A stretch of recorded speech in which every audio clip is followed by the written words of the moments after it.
할렐루야, 주님의 이름으로 문안드립니다. 우리 다 같이 사도신경으로 신앙 고백하심으로 12월 5일 목요일 새벽 예배를 시작하겠습니다. 나는 전능하신 아버지 하나님, 천지의 창조주를 믿습니다. 나는 그의 유일하신 아들, 우리 주 예수 그리스도를 믿습니다. 그는 성령으로 잉태되어 동정녀 마리아에게서 나시고 본디오 빌라도에게 고난을 받아 십자가에 못 박혀 죽으시고 장사된 지 사흘 만에 죽은 자 가운데서 다시 살아나셨으며 하늘에 오르시어 전능하신 아버지 하나님 우편에 앉아 계시다가 거기로부터 살아있는 자와 죽은 자를 심판하러 오십니다. 나는 성령을 믿으며 거룩한 공교회와 성도의 교제와 죄를 용서받는 것과 몸의 부활과 영생을 믿습니다. 아멘.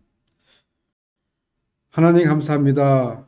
오늘도 저희들에게 귀한 생명 주시고 또 이 시간 예배 자리로 나오게 하시니 감사를 드립니다.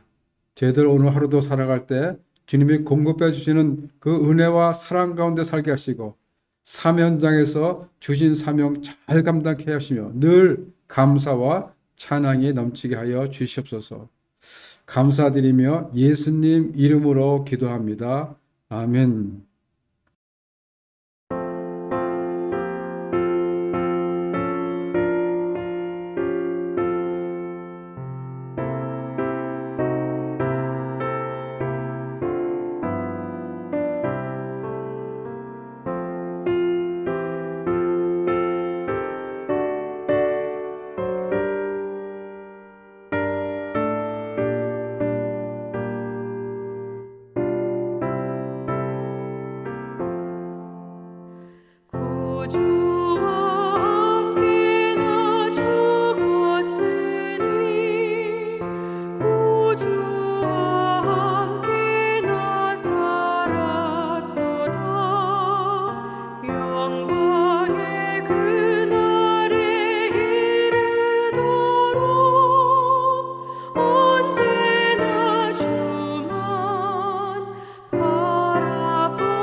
예, 오늘 우리에게 주신 하나님의 말씀은 갈라디아서 6장 6절부터 10절 말씀입니다. 가르침을 받는 자는 말씀을 가르치는 자와 모든 좋은 것을 함께하라. 스스로 속이지 말라. 하나님은 업신여김을 받지 아니하시나니 사람이 무엇으로 심든지 그대로 거두리라. 자기의 육체를 위하여 심는 자는 육체로부터 썩어질 것을 거두고 성령을 위하여 심는 자는 성령으로부터 영생을 거두리라. 우리가 선을 행하되 낙심하지 말지니 포기하지 아니하며 때가 이름에 거두리라. 그러므로 우리는 기회 있는 대로 모든 이에게 착한 일을 하되 더욱 믿음의 가정들에게 할지니라. 아멘. 예, 우리 인간의 삶은 어떻게 생각해 보면 매일 심는 것을 의미한다고 볼 수 있습니다. 예, 아침에 일어나면 전날 저녁부터 내일의 할 일에 대해 생각하고 계획을 합니다. 그리고 아침에 일어나서는 어젯밤에 생각하고 계획한 것들을 마음에 심고 행동에 옮깁니다. 그래서 어떻게 보면 우리의 하루하루의 생활은 심고 거두는 마치 씨앗을 뿌리는 농부와 같다라고도 볼 수 있습니다. 그래서 사람이 평소에 무엇을 심고 사는가를 보면 그 사람이 어떤 사람인지를 우리는 알 수 있다는 것입니다.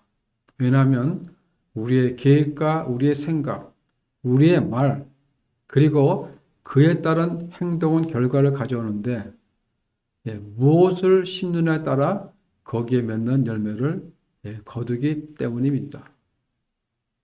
다시 말하면 콩 심은 데 콩이 나고 팥 심은 데는 팥이 나는 것입니다. 사과나무에는 사과가 열리게 되고 배나무에는 배가 열리게 됩니다. 그리고 우리는 우리가 심는 것에 비례하여 거두게 되는데 적게 심으면 적게 거두게 되고 또 많이 심으면 많이 거두게 됩니다. 그러나 우리가 꼭 기억해야 할 것이 있는데 그것은 뭐냐면 하나님은 반드시 심은 그대로 거두시는 분이시라는 것입니다. 이것이 우리 하나님께서 세상에 세우신 법칙입니다. 법칙. 우리가 살아가는 이 세상에는 하나님의 법칙과 세상의 법칙이 있습니다. 세상의 법칙은 사람들이 세운 법칙입니다. 그래서 변합니다. 세상이 변하면 그 변화에 맞게 사람이 세운 법칙도 변하게 마련입니다. 그리고 또 사람에 따라서 그 법칙도 변합니다. 그러나 하나님의 법칙은 변하지 않는다는 것입니다. 하나님의 법칙은 영원 불변하며 반드시 그대로 이루어진다는 것입니다. 우리의 삶은 매일 심는다고 했는데 그 심는 종류에 따라 맺는 열매도 다릅니다. 오늘 여러분의 마음밭에 무엇을 심었느냐에 따라 맺는 열매도 다르다는 것입니다. 오늘 본문은 우리에게 두 부류의 사람이 있다라고 말씀하십니다. 어떤 사람은 자기 육체를 위해 심는 자가 있고 또 어떤 사람은 성령을 위해 심는 자가 있다라고 말씀하십니다. 8절에 보면 자기의 육체를 위하여 심는 자는 육체로부터 썩어질 것을 거두고 성령을 위하여 심는 자는 성령으로부터 영생을 거두리라 라고 말씀하십니다. 그러면 육체를 위해 심는 것이 무엇인가? 그것은 정령이나 무력, 권세욕 등 결국 뭐예요? 썩어 없어질 것들입니다. 갈라디아서 5장 19절에 보면 바울은 육체를 위하여 사는 자들의 모습을 열거합니다. 육의 일은 분명하니 곧 음행과 더러운 것과 호색과 우상 숭배와 주술과 온수 맺는 것과 분쟁과 시기와 분냄과 투기와 술 취함과 방탕함과 또 그와 같은 것들이라. 바울은 육의 일은 분명하다고 말씀하십니다. 즉 이런 것들은 모두가 다 하는 그런 확실한 잘못된 행동이며 나쁜 일이라는 것입니다. 그러면서 이런 일을 하는 자들은 하나님의 나라를 유업으로 받지 못할 것이요 라고 경고하십니다. 육체를 위하여 심는 자들은 자기 마음대로 삽니다. 그냥 마음이 내키는 대로 사는 거죠. 그것을 우리는 방종이라 하는데, 방종은 자기의 육체의 욕심대로 따라 살아가는 것입니다. 거리낌 없이 자신이 원하는 대로 사는 것입니다. 그러한 삶이 자유롭다고 생각하는데 그것은 자유가 아니고 방종입니다.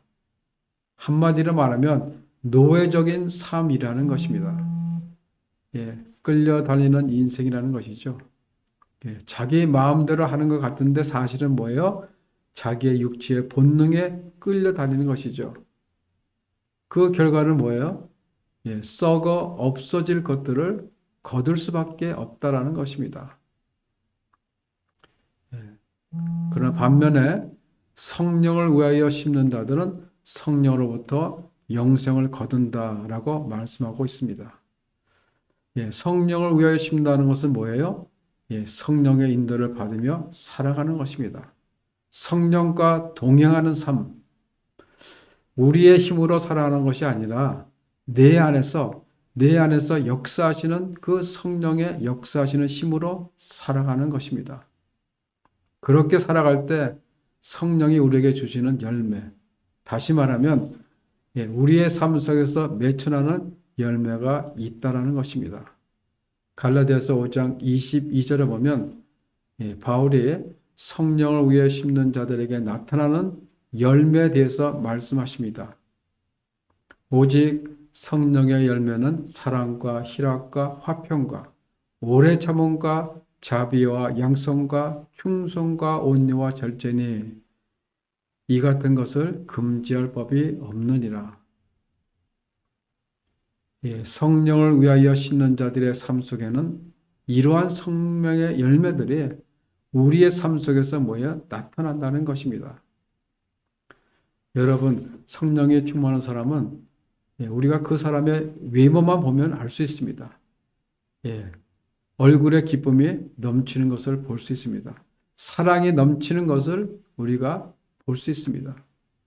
이런 사람들이 주변에 마음에 상처난 사람들을 보았을 때, 아파하는 사람들을 보았을 때, 그들을 그리스도의 사랑으로 감싸주고 긍휼히 여기며 그들을 위로해주는 하나님이 기뻐하시는 그런 삶을 살게 되는 것입니다.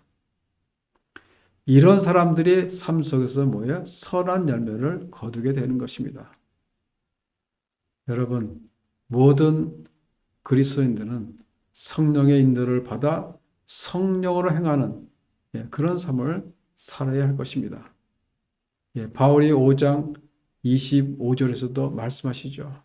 만일 우리가 성령으로 살면 또한 성령으로 행할지니 내가 이르노니 너희는 성령을 따라 행하라. 그리하면 육체의 욕심을 이루지 아니하리니. 우리가 성령을 따라 살면 성령의 일을 행하게 되고 육체의 욕심을 이루지 못한다는 것입니다. 우리가 잘 아는 토레이 목사님은 매일 아침마다 이런 기도를 했다고 합니다. 주님, 저에게 먼저 성령으로 충만함을 주시옵소서. 그리고 제가 성령으로 충만하지 못할 때 말하지 않도록 도와주십시오. 제가 성령으로 충만하지 않을 때 중요한 결정을 하지 않도록 도와주십시오. 제가 성령으로 충만하지 않을 때 함부로 행동하지 않도록 도와주십시오. 여러분, 성령의 지배가 떠나가면 우리 속에 나오는 것은 다 육신의 것들입니다. 시기, 다툼, 음행 등 온갖 추한 것들이 우리 속에서 터져 나오는 것입니다. 예, 그러면 성령의 지혜를 받는 삶을 살기 위해서는 예, 어떻게 해야 됩니까? 예, 씨를 뿌리며 성령을 위해 심는 자들이 되어야 합니다. 다시 말하면 하나님의 인도를 따라 하나님의 말씀을 따라 행하며 살라는 것입니다. 그런데 바울은 성령을 위하여 심는 자들에게 한 가지 권면을 합니다. 그것은 선을 행하다 낙심하지 말라는 것입니다. 네, 오늘 본문 9절에 보면 우리가 선을 행하되 낙심하지 말지니 포기하지 아니하면 때가 이름에 거두리라. 네, 선을 행하다가 낙심하는 일들이 생길 수 있습니다. 선을 행할 때 가장 시험에 드는 것은 있는데 그것이 뭐예요? 그것은 내가 행하는 선을 다른 사람들이 알아주지 않는 것입니다. 그럴 때 우리는 낙심하게 되고 또 포기하게 됩니다. 선한 씨를 뿌렸는데 금방 거두지 않을 때가 있습니다. 열매가 속히 보이지 않는 거죠. 씨를 뿌린다고 금방 열매를 맺는 것이 아닙니다. 어떤 씨앗은 금방 열매를 맺는 것도 있지만 또 어떤 씨앗은 열매를 맺는데 시간이 걸립니다. 그러나 열매는 반드시 언젠가는 맺힌다는 것입니다. 그렇기 때문에 낙심하거나 포기하지 말고 끝까지 기다리는 것입니다. 때가 되면 거두게 된다는 것입니다. 남을 돕고 격려하는 일들은 열매가 당장에 잘 안 나타납니다. 섬기고 봉사하는 그런 좋은 일들은 열매를 맺을 때까지는 시간이 걸립니다. 그렇기 때문에 여러분 심어 놓으십시오. 심지 않고는 아무것도 거두지를 못합니다. 남이 안 알아준다고 낙심하지 마시고 끝까지 선을 심으면 때가 되면 반드시 열매를 맺게 된다는 것입니다. 그래서 바울은 10절에 이렇게 말씀하십니다. 그러므로 우리는 기회 있는 대로 모든 이에게 착한 일을 하되 더욱 믿음의 가정들에게 할지니라.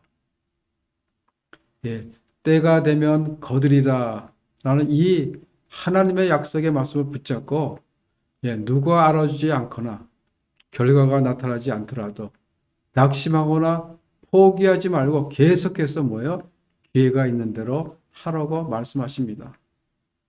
기회라는 말은 뭐예요? 좋은 순간, 결정적인 순간, 알맞은 때라는 그런 의미가 있습니다. 다시 말하면 뭐예요? 나에게 좋은 순간에 주어질 때 놓치지 말고 하라는 것입니다. 우리의 삶 속에서 기회는 정말 중요합니다. 기회는 타이밍입니다. 마치 야구 경기에서 좋은 볼이 들어올 때 그것을 망설이지 않고 치게 되면 안타를 치게 됩니다. 그러나 볼이 스트라이크 존으로 들어갈 때 망설이면 스트라이크 아웃을 당하게 됩니다. 여러분, 우리가 섬기는 일에도 우리가 봉사하는 일에도 내가 하고 싶다고 해서 할 수 있는 것은 아닙니다. 모든 일에는 주어진 때와 기회가 있는 것입니다. 그 기회는 하나님이 주시는 것입니다. 좋은 순간, 적합한 때가 지금이라도 오면 망설이지 말고 즉각 순종하며 행하라는 것입니다. 그리고 될 수 있는 대로 모든 이들에게 선한 씨를 많이 뿌리라는 것입니다. 그러면 선한 열매도 많이 맺히게 된다는 것입니다. 여러분, 우리는 영원히 썩지 않을 것으로 심으며 살든지 아니면 썩어서 없어질 육신의 것들을 심으며 살든지 각자가 원하는 것을 심으며 살 수가 있습니다. 그러나 분명한 사실은 무엇을 심든지 그 심은 씨앗의 열매는 심은 사람이 반드시 거두게 된다는 것입니다. 이것은 하나님의 법칙입니다. 그래서 사도 바울은 오늘 우리에게 말씀하십니다. 여러분, 더 이상 육체를 위해 심는 자가 되지 말고 성령의 인도하심을 따라 성령의 열매를 맺는 자가 되십시오 라고 하십니다. 그리고 선한 일을 행하되 낙심하거나 포기하지 말라고 말씀하십니다. 왜냐하면 때가 이르면 심는 대로 반드시 거두게 될 것이기 때문입니다. 여러분, 세상 살아가는 것이 힘들고 어렵더라도 세상과 타협하여 육체를 심는 자가 되지 말고 영원히 썩지 않는 성령을 위하여 심는 자들이 되시기 바랍니다. 그래서 우리의 삶 속에서 성령의 열매들이 풍성히 맺혀나서 매일매일 하나님의 기쁜 뜻을 이루어드리는 성도님들 모두가 되시기를 주님의 이름으로 축원합니다. 기도하겠습니다. 사랑의 하나님, 오늘도 귀한 말씀을 주시니 감사를 드립니다. 저희들 이 세상 살아갈 때 주님이 주신 말씀을 우리의 마음밭에 심으면서 그 심겨진 말씀대로 성령의 열매를 맺는 저희들 모두가 되게 하여 주시옵소서. 감사를 드리며 예수님 이름으로 기도합니다. 아멘. 하늘에 계신 우리 아버지, 아버지의 이름을 거룩하게 하시며 아버지의 나라가 오게 하시며 아버지의 뜻이 하늘에서 같이 땅에서도 이루어지게 하소서. 오늘 우리에게 일용할 양식을 주시고 우리가 우리에게 잘못한 사람을 용서하여 준 것 같이 우리의 죄를 용서해 주시고 우리를 시험에 빠지지 않게 하시고 악에서 구하소서. 나라와 권능과 영광이 영원히 아버지의 것입니다. 아멘.